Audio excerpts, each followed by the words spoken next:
Good morning. The New York National Guard again extends our deepest sympathies to the families of the 3 pilots killed in the January 20th helicopter crash. The Black Hawk helicopter went down during a training flight near Mendon, New York. All 3 crew members on board the aircraft, Chief Warrant Officer 5 Stephen Skoda, 54, Chief Warrant Officer 4 Christian Koch, 39, and Chief Warrant Officer 2 Daniel Pryl, 30, died at the scene. The subsequent Army investigation reviewed the aircraft itself, its maintenance records, training flight preparations and standards, the aircraft flight recorder, and all the details of the Army Readiness Center's research to determine the cause of the crash. All 3 families were notified of these investigation findings in personal briefings by the unit's senior leadership. The investigation determined that the cause of the crash was a procedural error during an emergency training maneuver. The Army has since restricted practicing the emergency procedure to flight simulators only. The crew were members of the 642nd Aviation Battalion and Charlie Company, 1st Battalion, 171st General Support Aviation Battalion, a medical evacuation company based here at Rochester International Airport. All 3 pilots were experienced combat veterans. The 3 had more than 50 years of combined flight experience, who were all devoted to Army aviation and flying. Military aviation is inherently risky due to the complex flying environments that our pilots and crews have to prepare for. It can also be an unforgiving environment, with life and death decisions and actions, no matter the circumstance, whether mechanical, weather, or crew related. Chief Warrant Officers Skoda, Koch, and Pryl were doing what they loved and what they had committed their military careers to: flying. The company has since resumed flight operations and training in mid-March and continues to review and improve its aircrew training program. With that, I'll accept some questions from the group. The procedural error, I'm sorry, what was that? What was the procedural error that took place?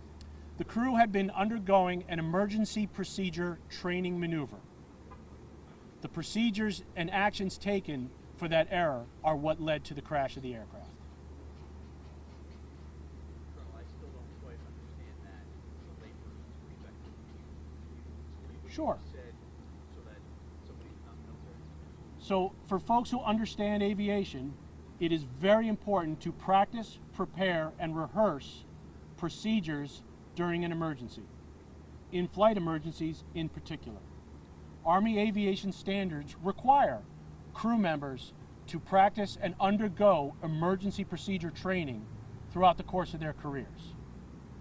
The procedures and actions taken by the crew during the course of rehearsing an emergency procedure are what led to the cause of the aircraft's crash.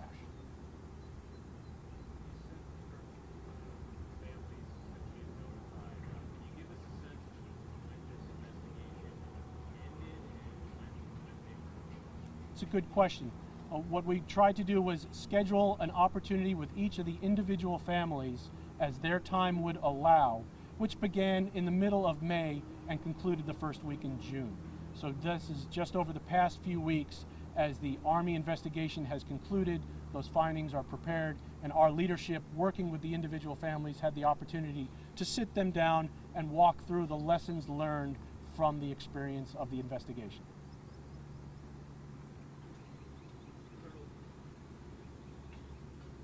What, if anything, did you learn about where the helicopter crashed? Did it crash there? Was the helicopter there and efforts to avoid? The final determination of the impact area where the aircraft came to rest, as related to the actions of the crew, is really undetermined at this time. There's no way to pinpoint with any degree of accuracy that the aircraft actions based on that emergency procedure training would have led to an impact anywhere other than where the aircraft came to rest. The biggest lessons for the aviation community, not just across the New York Army National Guard, but across all of Army aviation, is this modification to the procedures for the training that now limits this procedural training to occur in a simulator only. So was there a particular maneuver that they were trying to do? As you might expect, there's a wide spectrum of emergency procedures that air crews prepare for, everything from fuses to engine failure. So the procedures that were undertaken that evening, specifically related to part of the flight techniques, led to actions taken by the crew which put the aircraft in a position where it became unrecoverable. Colonel, there have been other helicopter crashes throughout the country, really, that seem similar.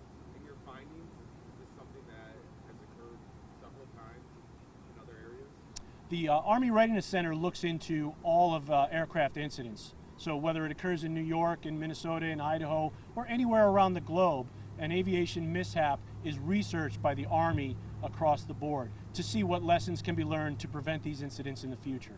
What we found is that there's no correlation between the events that have occurred here in 2021, or even, as you might surmise, some of the incidents that occurred in 2020.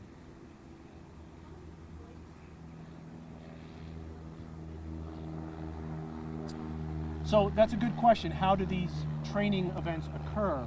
And typically, as pilots are training for their proficiency, they are instructed and then rehearse emergency procedure actions over the course of all routine training flights. So it can be as part of a regular days of training, it could be part of an evaluation of training, so that all crew members across the unit are proficient in the actions taken and understand all of the procedures should an emergency occur. And again, there's a wide range of what those might be.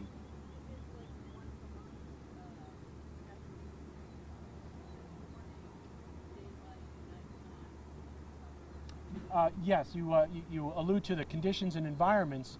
Emergency procedure training, as occurred in this instance, was under night vision goggles. So the training for these types of actions occur for our crew members across all of Army aviation resources, both day, night, all weather conditions.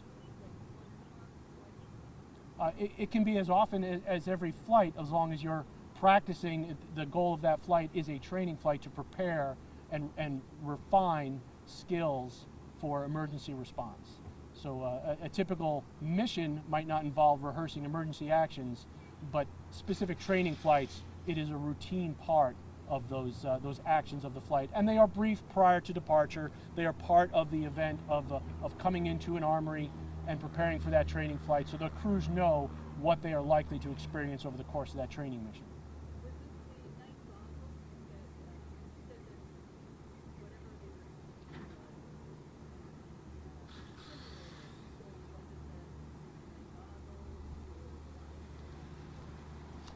The night hours did not have a factor on this particular incident. And in fact, simulations or simulators used by air crews can replicate night vision conditions as well. So for crew members, the Army has provided significant opportunities to train in a simulator environment that very closely mimics actual flying.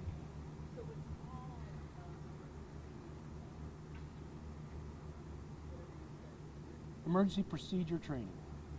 So it doesn't matter if you had a special one in the winter or summer, it's just anyway. Correct. Describe what the emergency they were training for, what mistake was made. It was an in-flight emergency just related to the flight controls of the aircraft itself. As the families learned from the specifics of the crew training and the analysis of the aircraft. But what's important for the public to understand is that the analysis looked over the entire aircraft. Maintenance records, conditions of the airframe were considered to be normal. The only out of deviation efforts of this training flight were the actions and impact of that emergency procedure training and the procedures taken that put the aircraft in a position where it became unrecoverable to resume flight, causing the crash. What happened to the helicopter? I could not, other than that from what most witnesses had already described, that the aircraft was in a nose-down position just above the field that you described earlier, and that's where it came to impact. Sir, are there voice recordings of this? There is. Would that be released? I don't believe that's part of the public release. Portions of that were part of the information shared with the families. All right. Well, I appreciate your time here today. You know, this event really closes a chapter for the New York Army National Guard and our efforts to bring together not just our family, but the families of the crews, the men and women who come here to this flight facility each and every day and continue to work on training and missions that prepare them to support not just fellow New Yorkers, but Army soldiers and missions around the world. Deeply appreciate the support of the community, from the first responders who were with us in the very first moments, through all of the community actions here in the Rochester area that supported not just the three families, but our wider community of everyone assigned to the 642nd Aviation Support Battalion, as we all mourn together as a family. This organization is dedicated to saving lives as a medical evacuation company. These soldiers gave their lives and sacrificed themselves as part of a wider mission where they understand that the efforts that we all partake here in this particular facility is to fly aircraft to rescue others. Thank you for your time today. I appreciate your sharing our message and sharing our information with the wider community.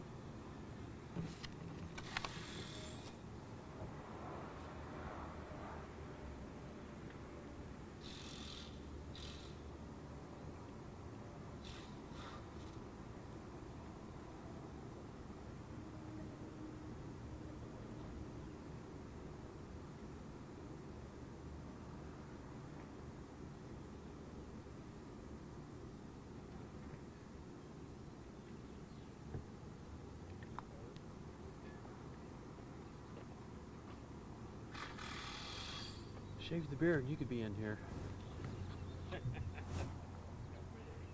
Away. So, back at our state headquarters, the intention was to post the transcript of my initial statement. I have copies of that if you guys want, or you can go pull it off the